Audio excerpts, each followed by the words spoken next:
First of all happy birthday ma'am. Thank you आज का सो दिन मच। आपके लिए कैसा रहा? किस किस से हैप्पी बर्थडे विशिंग मिला? सबसे पहले ये जानना चाहेंगे आपसे। जन्मदिन मेरा आज बर्थडे नहीं है, प्री 28 बर्थडे जुलाई। लिखा है। आज ओके, बर्थडे नहीं है ना? 28 जुलाई ओके। अच्छा पहला वर्ल्ड वॉर उसी दिन हुआ था। चलो ओह, ठीक है। 28 जुलाई 1970। थोड़ा माइक नीचे हाँ, first of all ma'am good to see you. Thank you. जुलाई का महीना, बरसात और जन्मदिन साथ में, लो चाय के साथ पकौड़े वाली बात हो गई वो। सो हाँ, जन्मदिन है और बरसात है, जुलाई का महीना है।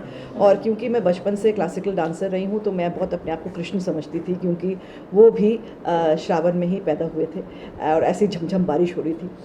बड़ी मज़ेदार बात यह है कि मेरी माँ कहती थी कि जब तुम पैदा हुई थी तब वक्त थम गया था, क्योंकि मैं उड़ीसा में पैदा हुई थी, गांव में पैदा हुई थी, अम्बुडाला नाम के गांव में। और मेरी माँ की दम वाली घड़ी हुआ करती थी, जो शायद वो लेबर पेन की वजह से दम देना भूल गए होंगे घर पे। तो जब मेरे पैदा होने पर टाइम देखा गया तो देखा कि घड़ी रुकी हुई है, तो जब मैं पैदा हुई थी तो वक्त थम गया था।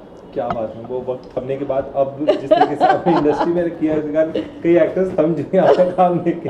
थैंक यू सुबह। ये मैं बात करूँगा मैम जी, इस टीवी इंडस्ट्री की जर्नी की बात करूँ तो कितना प्यार दिया है आपको टीवी सिनेमा ने, और कहीं ना कहीं सिनेमा ने, वेब शो ने कितना प्यार दिया, क्या बोलना चाहिए? मुझे मेरे ख्याल से जब मैं मुंबई आई थी 1997 में, तो उस वक्त बिल्कुल आइडिया नहीं था कि ज़िंदगी में क्या होने वाला है। सिर्फ आंखों में सपने थे सबकी तरह, और ये था कि यही एक ज़रिया है जो मुझे आता है आजीविका कमाने का, एक्टर बनने का। इसी से मैं अपने घर चला पाऊँगी, अपनी ज़िंदगी चला पाऊँगी। लेकिन यहाँ आने के बाद धीरे धीरे जैसे जैसे साल बीतते गए, लोगों से, ऑडियंस से प्यार मिलते गए, एक के बाद एक शोज़ मिलते गए, मैं बहुत अपने आप को फॉर्चुनेट और लकी फील करती हूँ। आज इस जन्मदिन के अवसर पर मैं आप सबको बहुत बहुत थैंक यू बोलना चाहूँगी कि आपकी ब्लेसिंग्स, आपका प्यार है, इसीलिए आज खड़े होकर मैं ये इंटरव्यू दे पा रही हूँ, इतनी बातें कर पा रही हूँ और अपनी जर्नी के बारे में बात कर पा रही हूँ। मैम आप सामने, और मैंने अगर हीरा मंडी की बात नहीं की तो पूरा कास्ट क्रू फैंस में से नाराज है कि मैंने आपसे पूछा नहीं। क्या कहना चाहिए, इतना प्यार मिला ऑडियंस को, उस किरदार के बारे में क्या बोलना चाहिए? बिल्कुल अनएक्सपेक्टेड था। प्यार मिलेगा ये मालूम था, अब मेरे काम को सराहा जाएगा ये भी मालूम था, क्योंकि मेहनत मैंने बहुत की थी। लेकिन मेरे शो में प्लेसमेंट क्या होगी, आपको पता है, मैं जब प्रीमियर में गई, मैं पहले भी कह चुकी कि मैं बहुत डरते डरते गई थी कि पता नहीं कितना रहा होगा, बड़े क्योंकि बहुत जगह पर ऐसा होता है कि आप काम बहुत करते हैं लेकिन एडिट होने के बाद कुछ दिखाई नहीं देता है ना। तो ऐसे बहुत सारे शोज़ में होता है, फिल्म्स में होता है, और ये तो बहुत ही वास्ट और मैग्नम ओपस था। तो लेकिन जब मैं बड़े डरते डरते जब प्रीमियर पे गई और पहला एपिसोड और दूसरा एपिसोड हमें दिखाया गया, तो मैं सांस ली, मैंने तुरंत एक गिलास पानी का पी लिया और मैंने कहा कि चलो, मेरा काम दिख रहा है, मेरा काम अच्छा लग रहा है। और मेरे जो आसपास लोग थे उन्होंने मेरा हाथ पकड़ा और कहा कि बड़ा मज़ा आया Jayati, you are doing very well. जब और मुझे सबसे सुंदर कॉम्प्लीमेंट मिला सोनाक्षी जी की मदर से।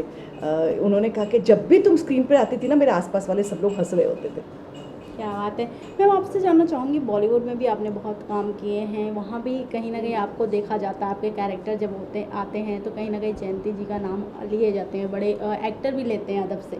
और साथ ही साथ ये भी जानना चाहूँगी, जिस तरीके से हीरा मंडी सक्सेसफुल रहा, सीज़न 2 भी लोग डिमांड कर रहे हैं, तो उसमें किस तरीके के कैरेक्टर होने वाले, क्या पहले से पता है कि अभी भी आप में चल रहे हैं? अभी मेरे ख्याल से हीरा मंडी जो 2 का तो डिक्लेयर कर ही दिया गया है कि वो तो आएगा ही, बनेगा ही। लेकिन उसमें सत्तो फत्तो का किरदार कितना रहेगा वो अभी तक नहीं मालूम। वो वापस बोलो। नहीं, वो लाइट गई।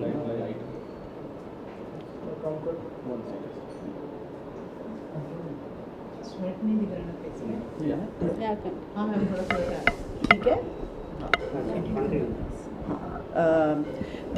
क्या, हाँ, हीरा मंडी 2 तो डिक्लेयर हो ही चुका है कि वो तो बनने ही वाला है और अच्छा ही बनेगा। लेकिन मुझे लगता है कि अभी भी कहानी जो है वो लिखी जा रही है। आई एम वेरी एक्साइटेड, और मैं यही प्रे कर रही हूँ कि नई हीरा मंडी 2 में भी सत्तो फत्तो का किरदार उतना ही स्ट्रॉन्ग रहे, रादर स्ट्रॉन्गर रहे और बहुत ज़्यादा प्यार मिले और भी आप लोगों से। जब भी बर्थडे आता है मैम, लोगों को गुड विशेस मिलना स्टार्ट हो जाती है। सबसे ये जानना चाहूँगी, अभी तो प्री बर्थडे सेलिब्रेट हो रहा है, बट जब भी बर्थडे रहेगा, कौन सबसे पहले आप उम्मीद करते हैं वो हमें विश करें? उन्हें कुछ मेरे जो सबसे क्लोज फ्रेंड्स हैं वो मुझे सबसे पहले विश करते हैं। पहले मेरी माँ मुझे विश करती थी, वेट कर रही होती थी ऐसे घड़ी देखकर, मेरे हम साथ में ही रहते थे तो वो विश करती थी सबसे पहले, और मैं कहती थी माँ तुमने ही जन्म दिया, तुम क्या विश कर रही हो, मैं यहाँ हूँ ही आपकी वजह से। बट येस, फ्रेंड्स विश करते हैं। और सबसे खूबसूरत बात ये लगती है कि आपकी जो ऑडियंस है, आपके जो प्यार करने वाले हैं, चाहने वाले हैं, वो ऑलरेडी इंस्टाग्राम पे, फेसबुक पर काउंटडाउन बनाना शुरू कर देते हैं। So there lot of people who are doing countdowns. रोज़ मैं अपनी एक नई फोटो देखती हूँ, साथ में देखती हूँ कि मेरा जन्मदिन जब वो पास ही पास आता जा रहा है। मैम इतना सारा प्यार मिला आपको उन ऑडियंस की ओर से, उन्हें क्या कुछ कहना चाहेंगे तुम लास्ट में? मैं अपने ऑडियंस से इतना ही कहना चाहूँगी कि प्लीज़ आपका प्यार बरकरार रहे मेरे लिए। आप ये विश करिए कि मैं नए नए किरदार में आपके साथ सामने आऊँ और हर किरदार बहुत सक्सेसफुल हो। आपके ब्लेसिंग्स और प्यार के बिना कुछ भी पॉसिबल नहीं है। मेरा टैलेंट, मेरा हार्डवर्क तो वो तो मैं हर शो में देती हूँ, लेकिन आप उस किरदार को प्यार देते हैं तब जाके वो किरदार सुपरहिट बनता है। और मैं आपसे यही कहूँगी कि आपके जिसके भी दिल में जो भी ख्वाहिशें हैं उसे ज़िंदगी में एक बार पूरा करने की ज़रूर कोशिश करिए। कहीं एक बारी आपको ये ना लगे, कभी कभी आपकी ज़िंदगी की जब संध्या छाया होगी तो ये ना लगे कि अरे यार ये करना रह गया। कुछ भी रहना नहीं चाहिए, होना चाहिए, ज़रूर होना चाहिए, मन का होना चाहिए। Thank you so much, thank you ma'am, thank you so much. नाम नहीं आ रहे हैं। असली वाली चूड़ी नहीं, प्लास्टिक वगैरह।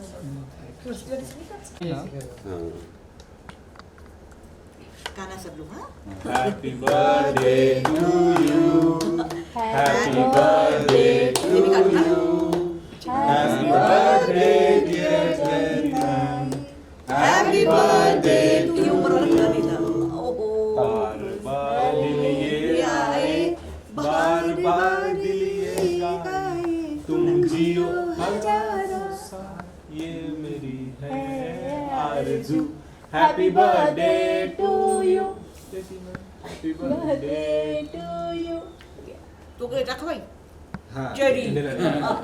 सब जिम करते हैं ना बच्चे। अच्छा, दिस इज एगलेस है तो बिकॉज़ कुलगोतो के साबन है ना। जूम है ना, जूम करो थोड़ा, जूम है ना। नहीं जूम मेरा ये घर कौन पे खाएगा? नहीं, एक बार कैमरे में दिखा दीजिए। आप सब कैमरे में जूम है ना उसका। अरे यहाँ पे आ जाओ ना, ये जूम करना, जूम करिए, क्यों नहीं कर रहा भाई? कैमरे पर। हैप्पी बर्थडे बाजू में टू मी। zoom है। आप लोगों को सबको केक प्लीज मुंह मीठा कीजिए। नहीं खिलाऊंगी मैं, पहले ही हो जाए। या डन मैम, थैंक यू। ठीक है, हो गया? ओके अभी एगलेस की अभी खाओ। ये मत पड़ेगा। ठीक है, चलो। अब हम सब लोग केक खाएंगे, ठीक है ना? Thank you. सो जिनका people who have got Sawan and all, ये एगलेस है। हाँ, मैं उसके साथ कुश्ती लड़ती रहती हूँ। बेटा प्लीज काटो ना, I am very bad with all this things.